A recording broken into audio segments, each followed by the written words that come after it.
সপ্তম শ্রেণীর প্রিয় শিক্ষার্থীরা, তোমাদের বার্ষিক পরীক্ষা বা মূল্যায়ন 2024 কিভাবে হবে, ডিজিটাল প্রযুক্তি বইয়ের কোন কোন অধ্যায়ের উপর হবে, তার সাজেশন এবং প্রশ্ন কিভাবে হবে, তার মানবন্টন তোমাদের শিক্ষা অধিদপ্তর NCTB তা দিয়ে দিয়েছে।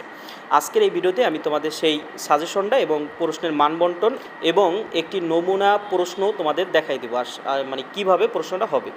তাহলে চলো দেখি কোন কোন অধ্যায়ের উপরে তোমাদের বার্ষিক পরীক্ষাটা হবে। দেখো এইখানে তোমাদের বার্ষিক পরীক্ষার অধ্যায়গুলো দেওয়া আছে। দেখো তোমাদের প্রথম রয়েছে শিখন অভিজ্ঞতা 2, অর্থাৎ বুদ্ধিভিত্তিক সম্পদের ব্যবহার। এটা থাকবে 20 পৃষ্ঠা থেকে 37 পৃষ্ঠা পর্যন্ত, ঠিক আছে? এই 20 থেকে 37 পৃষ্ঠা পর্যন্ত পড়বা।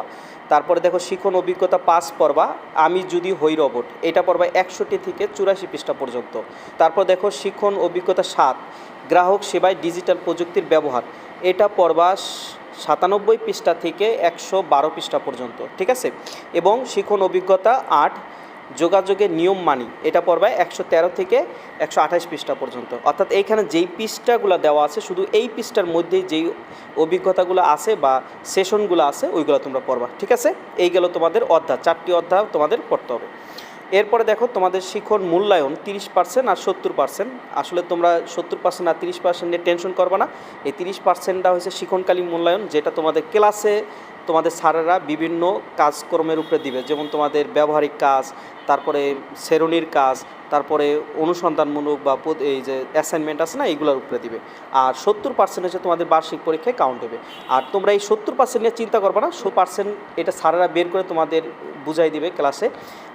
আর আমি একটু শর্টকাট বলি যে তোমাদের পরীক্ষা হবে 100 মার্কের উপরে, ঠিক আছে? তোমাদের প্রশ্ন হবে 100 মার্ক, তোমরা 100 মার্কেই পরীক্ষা দেবা। স্যারেরা তোমরা ওই 100 মার্কের মধ্যে যে নাম্বারটা পাবা ওটার থেকে 70% কাউন্ট করে বাকিটা তোমাদের শিক্ষণকালীন মূল্যায়নের সাথে যোগ করে তোমাদের রেজাল্টটা দিবে, ঠিক আছে? আচ্ছা, এই 4টা অধ্যায় তোমরা পড়বা। এরপর চলো দেখি তোমাদের প্রশ্নের ধরন কেমন হবে, ঠিক আছে? দেখো তোমাদের এইখানে শিক্ষণকালীন যে মূল্যায়নে যে 30 মার্ক, এই 30 মার্ক নিয়ে কথা বলছে। যেমন অ্যাসাইনমেন্ট থাকতে পারে, অনুসন্ধানমূলক কাজ, প্রকল্প, প্রতিবেদন, তারপরে শ্রেণীর কাজ, এইগুলোর উপরে 10-10 করে তোমাদের 30 মার্ক স্যাররা ক্লাস চলাকালীন অবস্থায় কাউন্ট করবে। এটা তোমাদের বার্ষিক পরীক্ষার আগ পর্যন্ত স্যাররা এই নাম্বারটা তোমাদের বাসার কাজ দিবে, অ্যাসাইনমেন্ট দিবে, এগুলো দিয়ে দিয়ে তারা কাউন্ট করবে। এই 30 মার্ক স্যাররা তোমাদের ক্লাসের ভিতরেই পর্যবেক্ষণ করে ফেলবে। এবার চলো আমরা দেখি যে তোমাদের বার্ষিক পরীক্ষা অর্থাৎ 100 মার্কের যে পরীক্ষাটা হবে সেখানে নাম্বার কিভাবে থাকবে, ঠিক আছে? ওকে, এই যে এই বক্সের ভিতরে তোমাদের সেটা সম্পর্কে পুরোপুরি আলোচনা করা আছে। তোমরা একটু মন দিয়ে দেখবা এবং আমার কথাটা শুনলেই তোমরা বুঝতে পারবা। ওকে, চলো দেখি। দেখো প্রথমেই থাকবে বহু নির্বাচনী প্রশ্ন 15টি, যার নাম্বার থাকবে 1 করে 15, ঠিক আছে? এরপরে এর নিচে থাকবে এক কথায় প্রকাশ, অর্থাৎ এই বহু নির্বাচনী প্রশ্নের নিচ দিয়েই তোমাদের আরও 10টি এক কথায় উত্তর এরকম প্রশ্ন দিবে 10টি, যেখানে 10 মার্ক থাকবে, মোট 25। এটা হিসাবে একটা বিভাগে। এরপরে 2 নঙে থাকবে সংক্ষিপ্ত প্রশ্ন, সেখানেও 10টা প্রশ্ন থাকবে, তোমাদের 10টায় 2 করে নাম্বার থাকবে, মোট 20 নাম্বার পাবা, ঠিক আছে? 10টার ভিতরে 10টাই অ্যান্সার করতে হবে।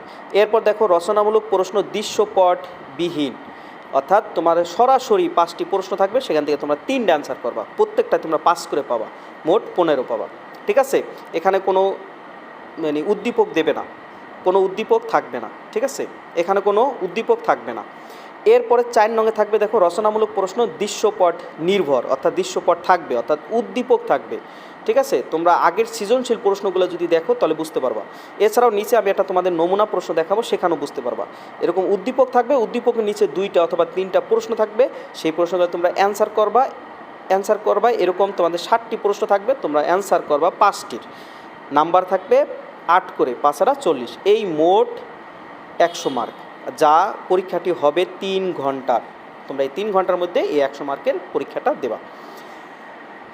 আশা করি বুঝতে পারছো। না বুঝলে তোমরা ভিডিওটা একটু টেনে টেনে দেখবা।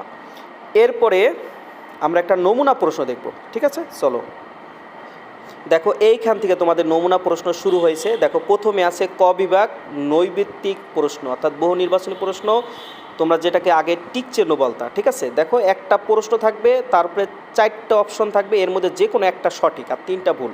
তোমাকে এই সঠিকটা খাতায় লিখতে হবে, বোঝা গেছে? ওকে, এমন টিক চিহ্ন থাকবে 15টা। কয়টা? এই যে দেখো 15 পর্যন্ত থাকবে। এরকম টিক চিহ্ন তোমরা বাসায় পড়বা, বইটা ভালো করে পড়বা, রিডিং পড়বা, ঠিক আছে? তাহলে তোমরা এই টিক চিহ্নগুলো পেরে যাবা। এরপর তারই নিচে থাকবে দেখো এক কথায় উত্তর, অর্থাৎ এমন প্রশ্ন থাকবে 10টি, তোমাদের এই 10টি প্রশ্নে অ্যান্সার দিতে হবে। ঠিক আছে, যেমন ধরো এই যে বাইনারি ডিজিট কয়টি, তোমরা তো সবাই জানো বাইনারি ডিজিট হচ্ছে 2টি, 0 আর 1। দেখছো ছোটো প্রশ্ন, একদম অল্প কথায় উত্তর। ওকে, এরকম থাকবে 10টি তোমার অ্যান্সার দিতে হবে। চলো তারপরে দেখি কি আছে। দেখো এরপরে শুরু হবে খ বিভাগ। খ বিভাগে থাকবে সংক্ষিপ্ত প্রশ্নের উত্তর, অর্থাৎ এখানে তোমাদের 10টি প্রশ্ন থাকবে 2 করে নাম্বার এক একটায়। এই 10টিতে 2-এ তোমরা 20 পাবা। এখানে দেখো যে এই ছোটো ছোটো প্রশ্ন, যেমন সুডোকোড কী, লক্ষ্য দল কী, অর্থাৎ সংজ্ঞার মতো প্রশ্ন, ছোটো ছোটো সংজ্ঞার মতো করে অ্যান্সার দেবা।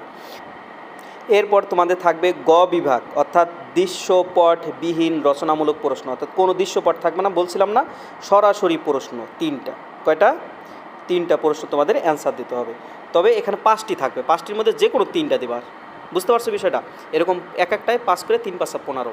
এরপরে আমরা চলে যাব শেষ স্টেপ, অর্থাৎ ঘ বিভাগ। এই ঘ বিভাগে দৃশ্যপট নির্ভর রচনামূলক প্রশ্ন, যার অর্থ হচ্ছে উপরে একটা উদ্দীপক থাকবে, অর্থাৎ উদ্দীপক বলতে একটা গল্প থাকবে। এই যে দেখো, গল্প থাকতে পারে, অথবা তোমাদের বইয়ের একটা অংশ থাকতে পারে, বইয়ের লেখার একটা অংশ থাকতে পারে, সেখান থেকে তোমাদের 2টা অথবা 3টা এরকম করে প্রশ্ন হবে। যেমন ধরো এই যে নিচ দিয়ে একটা ক প্রশ্ন, এই যে একটা খ প্রশ্ন, অর্থাৎ এই উদ্দীপকের উপরে নির্ভর করে তোমাকে নিচে 2টা প্রশ্ন দিবে। ঠিক আছে, এই প্রশ্ন দিলে তুমি অ্যান্সার দিতে পারলে তোমার একটা প্রশ্নে অ্যান্সার হবে। আবার পরের থেকে আবার এই উদ্দীপকটা পড়ে আবার যদি এই 2টা প্রশ্ন অ্যান্সার দিতে পারো, তাহলে তোমার 2টা প্রশ্নে অ্যান্সার হবে। এরকম 5টি প্রশ্নে অ্যান্সার দিতে হবে। এখানে মোট আছে 60টি। এই 60টির মধ্যে তোমাকে 5টি প্রশ্নের অ্যান্সার করতে হবে। ঠিক আছে, এই হলো তোমাদের ডিজিটাল প্রযুক্তি বিষয়ের প্রশ্নের নমুনা। ঠিক আছে, আর সাজেশন।